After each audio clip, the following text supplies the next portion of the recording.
जय श्री कृष्णा दोस्तों। अगर आपने एक बार ये गोभी के कटलेट, गोभी के कबाब, पकोड़े, जो भी आप बोलना चाहो, खा लिए तो मज़ा आ जाएगा। मतलब आपको एक बार बना लिया ना तो आप हफ्ते में कम से कम सर्दियों में एक बार तो बनाओगे ही सही। बहुत ही टेस्टी लगते हैं ये गोभी के क्रिस्पी कुरकुरे पकोड़े। इनको बनाना भी बहुत ही आसान है। तो इसमें क्या है ना, बेसन कम लगता है और गोभी का यूज़ ज़्यादा होता है। सिर्फ गोभी से ही बनाएंगे पकोड़े, बहुत ही ज़्यादा टेस्टी बनते हैं।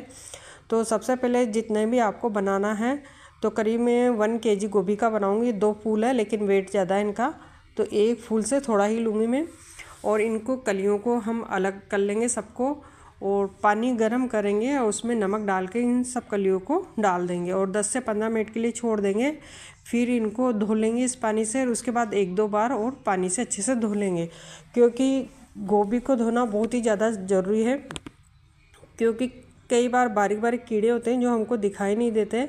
और अच्छे से धोने के बाद हम इनको या तो चाकू की मदद से बिल्कुल बारीक बारीक कट कर लेंगे, लेकिन चाकू से कट करने में बहुत ज़्यादा समय लग जाता है, तो आप चॉपर में कर लें। मतलब चॉपर में ज़्यादा बारीक नहीं करना है, कटिंग के हिसाब से ही करें। तो इस तरह से मैंने इनको निकाल लिया है। और अब ये चॉपर के लिए थोड़ा मोटा मोटा कट कर लूँगी मैं इस तरह से, जिससे क्या चॉपर में आसानी से बारीक कट हो जाएंगे। और इसमें पकोड़े में मतलब हमारे किचन में जो सामान अवेलेबल है उनसे ही बनकर तैयार हो जाते हैं।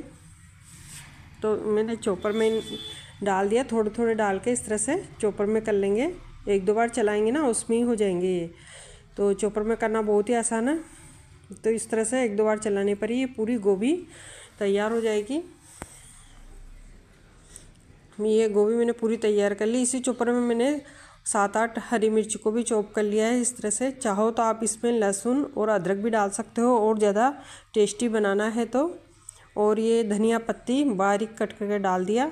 तो धनिया पत्ती अच्छे से डालेंगे। और अब मैं ले रही हूँ बेसन। बेसन का कोई मेजरमेंट नहीं है, क्योंकि हमको इस गोभी में बाइंडिंग लानी है, उतना ही बेसन डालना है। तो अब इसमें हम मसाले डालेंगे, बेसन फिर ज़रूरत के हिसाब से और ऐड कर देंगे।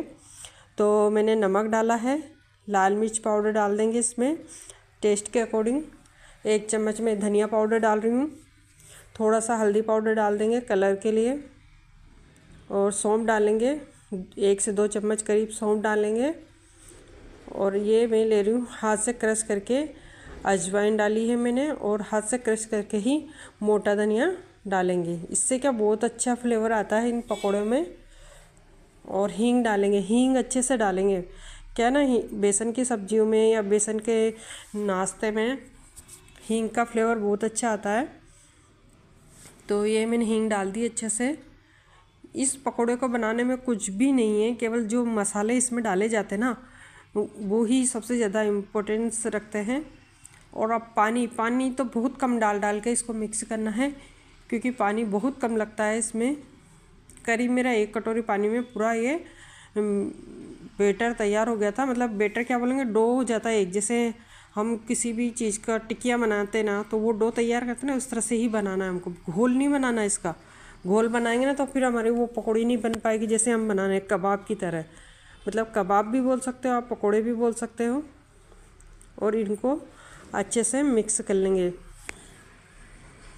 और इस तरह से मिक्स करके थोड़ी देर रखेंगे तो थोड़ा और सब्जियां गोभी पानी छोड़ देगी।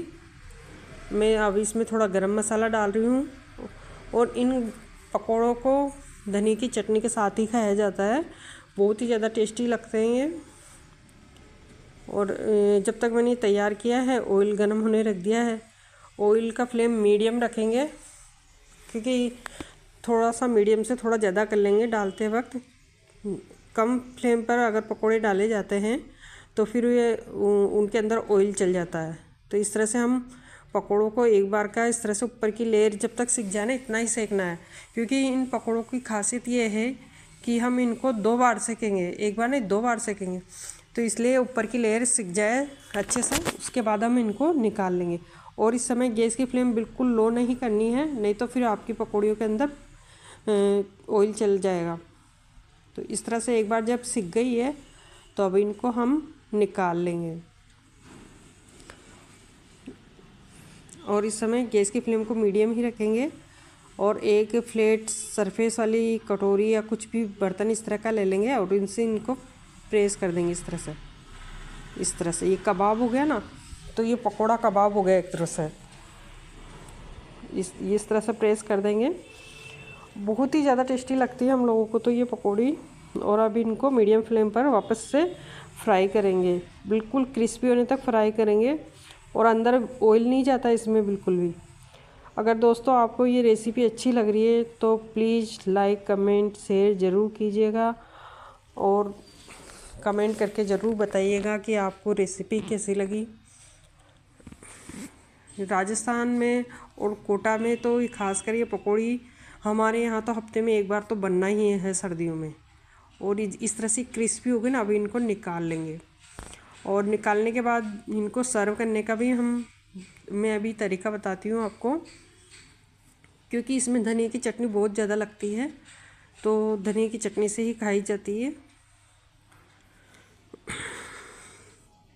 और यहाँ पर जब कोटा का दशहरा का मेला लगता है ना, तब तो बहुत ज़्यादा महंगी मिलती है, लेकिन फिर भी लोग खाते हैं इनको। इतनी खासियत है इनकी, कितनी ही महंगी मिला।